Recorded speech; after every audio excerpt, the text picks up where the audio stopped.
Bencana tanah longsor terjadi di Banjar Jehom Kelot, Desa Jehom, Kecamatan Tembuku, Bangli, Kamis 30 November. Bencana akibat hujan ini menimpa rumah, 2 orang tertimbun. Korban tanah longsor itu ditemukan setelah sekitar 2 jam dilakukan pencarian. Pencarian melibatkan BPBD Bangli, TNI, Polri, Dinas Kesehatan, masyarakat sekitar dan pihak terkait lainnya. Kedua korban, pasangan suami istri itu ditemukan dalam kondisi meninggal dunia, yaitu Iwayan Suabe 63 tahun dan Ninengah Paris 60 tahun. Kepala Pelaksana BPBD dan Pemadam Kebakaran Kabupaten Bangli, Iwayan Wardana, mengungkapkan tanah longsor dipicu pergerakan tebing setinggi 15 meter di belakang rumah korban. Di rumah itu korban tinggal bersama seorang anaknya dan 2 orang cucu. Iwayan Wiase, anak korban, menuturkan bahwa sebelum kejadian wilayah Jehom diguyur hujan gerimis, lama-kelamaan hujan semakin deras.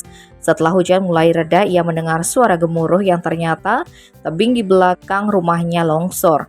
Tanah longsor menimpa rumah Wiase bagian belakang. Di sana merupakan kamar tidur orang tuanya. Saat kejadian, kedua korban sedang tidur-tiduran.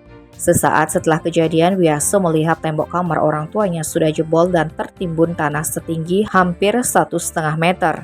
Tak hanya tertimbun material longsor, air juga mengalir deras di sana. Wiase kemudian menengok ke kamar sebelah karena di sana ada salah satu anaknya juga sedang tiduran.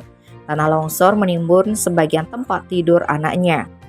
Anak perempuan berusia 16 tahun itu berhasil selamat, hanya saja mengalami luka memar pada bagian kaki akibat kena reruntuhan. Setelah itu, Wiase dan 2 orang anaknya untuk sementara mengungsi di rumah keluarga yang tak jauh dari lokasi kejadian. Tim Bali Express melaporkan.